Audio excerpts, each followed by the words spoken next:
tentunya setelah proses kita sebagai ibu, yang ketiga adalah sebagai istri. Islam memuliakan kita sebagai perempuan. Fase yang nomor 3 adalah sebagai istri. Di dalam Al-Quran dikatakan wa'ashiruhunna bil ma'ruf, memerintahkan kepada suami atau laki-laki untuk memperlakukan para wanita, untuk memperlakukan para perempuan, untuk memperlakukan para istri dengan sikap yang baik, dengan perkataan yang baik. Wa'ashiruhunna bil ma'ruf. Siapa laki-laki yang memuliakan wanita adalah laki-laki yang terhormat, laki-laki yang mulia. Sebaliknya, laki-laki yang menghinakan wanita, yang memperlakukan wanita dengan tidak terhormat, yang kurang memuliakan wanita adalah laki-laki yang hina di mata Allah Subhanahu wa Ta'ala. Itu pertama yang ingin saya sampaikan. Fase kita sebagai perempuan sangat dimuliakan oleh Allah Subhanahu wa Ta'ala. Oleh karena itu, kemuliaan yang diberikan kepada wanita, kepada kita, kepada saya dan panjenengan semuanya, marilah kita gunakan dengan sebaik-baiknya, dengan rasa bersyukur kepada Allah Subhanahu wa Ta'ala, adalah dengan terus-menerus memperbaiki diri, terus-menerus menguatkan potensi diri kita, peran kita sebagai muslimat, sebagai pakaian, ya. Fase tadi sebagai anak, sebagai ibu, kemudian sebagai istri. Kemudian daripada itu, Allah juga memberi peran kepada kita sebagai perempuan. Karena kemuliaan kita di mata Allah Subhanahu wa Ta'ala, banyak tugas kita sebagai perempuan, yang mana tugas ini amat berat sebagai perempuan, ya ini peranan dan tugas kita yang paling penting, yang paling pokok adalah di dalam rumah. Rumah ini yang ukurannya kecil ataupun besar itu tidak menjadi masalah. Rumah tonggaknya adalah seorang istri, seorang ibu. Di dalam rumah ini bahagia atau tidak tergantung ibu. Di dalam rumah ini kehidupannya teratur atau tidak tergantung ibu. Di dalam rumah ini kedamaian apa tidak, damai apa tidak, itu tergantung ibu juga.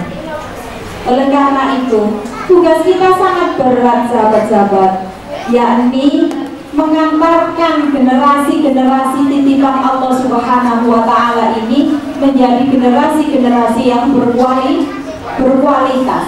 Apalagi kita sebagai perempuan Nahdlatul Ulama, generasi Fatayat Nahdlatul Ulama, harus menyampaikan, menanamkan nilai-nilai aswaja ke dalam diri anak-anak kita itu semenjak kecil, agar kultur NU, kultur aswaja itu sudah melekat pada putra-putri kita semenjak dia kecil. Jadi nanti ketika dia dewasa itu sudah sangat melekat.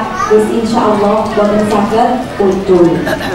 Jadi peranan kita, karena kemuliaan yang diberikan Allah kepada kita, itu peranan yang paling penting yang harus kita pegang adalah peranan di dalam rumah.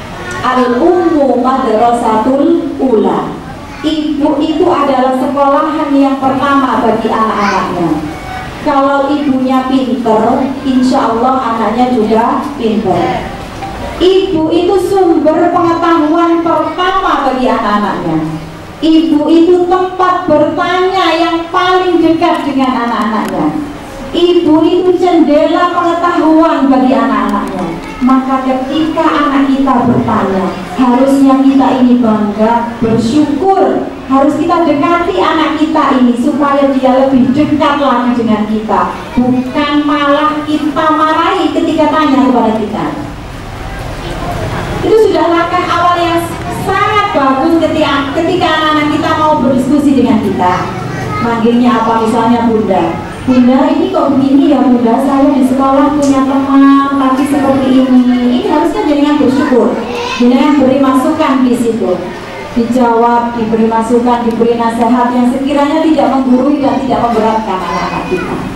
Jadi al-ummu madrasatul ula, ibu itu sekolahan bagi anak-anak, gerbang pintu yang pertama, bukan guru. Guru itu tugasnya hanya membantu. Kita menitipkan kepada guru, itu tugas guru adalah membantu kita sebagai orang tua, bukan mutlak hak guru. Mendidik, mengajar, memberi pengetahuan adalah tugas ibu, terutama ngapunten yang punya anak-anak perempuan, perempuan. Sebagai asli orang Nahdlatul Ulama wong Pataya, ketika punya anak-anak perempuan itu harus ditanamkan nilai-nilai fikih sejak kecil. Ngapunten, terutama urusan haid, gitu ngapunten. Itu terutama urusan haid, urusan sholat, urusan najis suci, urusan bab haid itu jenengan harus memberi pengetahuan kepada anak. Bagaimana anak haid itu di usia berapa, masa haid itu berapa, masa suci itu berapa, nifas itu seperti apa, istihadah itu seperti apa, semuanya itu jenengan harus paham.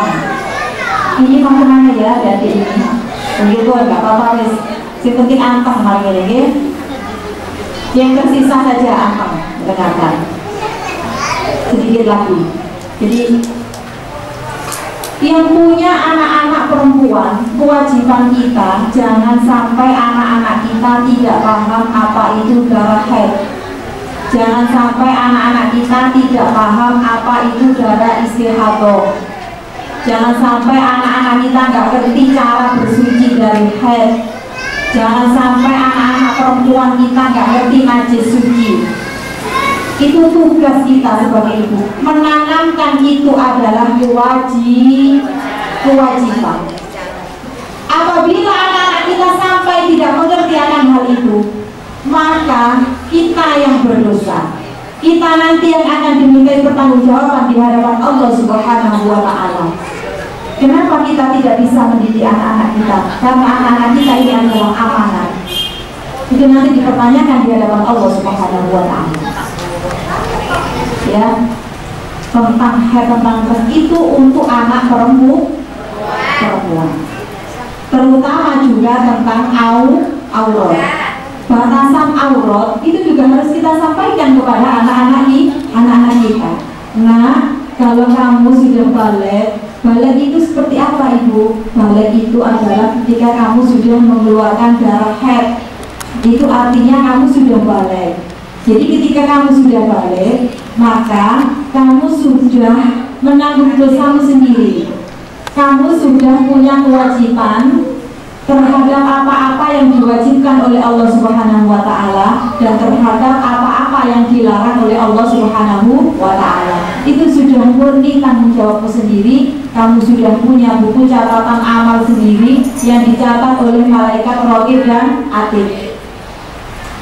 Itu disampaikan bahwa ketika anak balik, maka dia sudah bertanggung jawab terhadap dirinya sendiri. Peranan yang pertama adalah di dalam rumah. Surga dunia, surganya di rumah, nerakanya di rumah. Semuanya tergantung seorang istri atau seorang ibu. Kemudian bagaimana kita sebagai seorang ibu ini harus bisa menjaga lesan kita. Menjaga lesan kita. Harus selalu ngomong yang baik. Karena anak-anak itu paling pintar kalau disuruh meniru. Kok ngomongnya membentak-bentak? Niru siapa? Jelas di rumah ini ada orang yang tukang bentak-bentak. Kok anak-anak ini suka melempar-lempar? Jelas di dalam rumah ini ono wong tukang seneng nguncalno barang. Kok anak-anak ini pinter, alhamdulillah, pinter meso, ya misalnya ini. Jelas di dalam rumah ini bu bapaknya atau ibu ini doyan ngomong ngoten itu. Tidak bisa dipungkiri. Aku lo nggak tahu ini. Jadi tergantung apa kita. Kullu mauludin yuladu 'alal fitrah fa innama abawahu aw yuhawwidanihi aw yunassiranihi aw yumajjisanihi.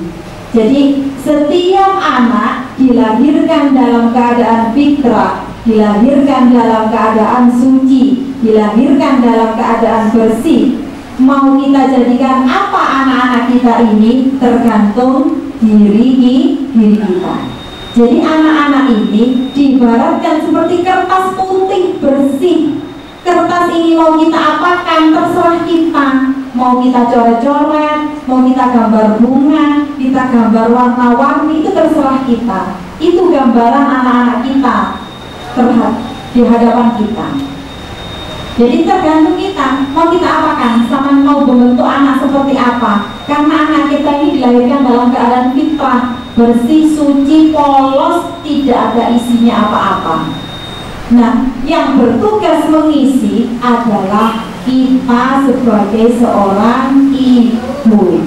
Itu pentingnya peranan ibu di dalam rumah. Maka fatayat ibu butuh pinter. Maka harus rajin-rajin untuk thalabul ilmi.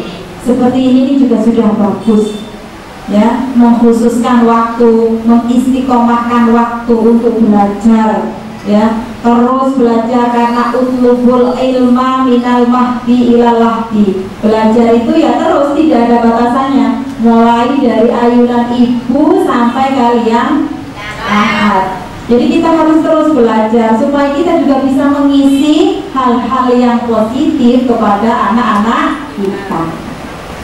Sebegitu hebatnya peranan kita sebagai seorang ibu dan istri, ya, anak-anak kita nasibnya berada di tangan kita. Marilah kita terus memperbaiki kualitas diri kita. Yang kedua, peranan di luar rumah. Di luaran itu, suatu negara, suatu daerah, suatu desa, suatu negeri, itu tergantung wanitanya.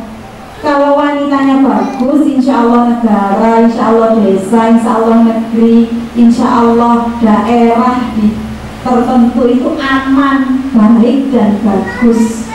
Karena perempuan itu merupakan juga tiang negara. Apabila bagus perempuannya, apabila bagus akhlak perempuannya, apabila bagus budi pekerti perempuannya, maka bisa dijamin di dalam daerah, di dalam negeri, di dalam suatu desa itu aman, damai, dan tentram.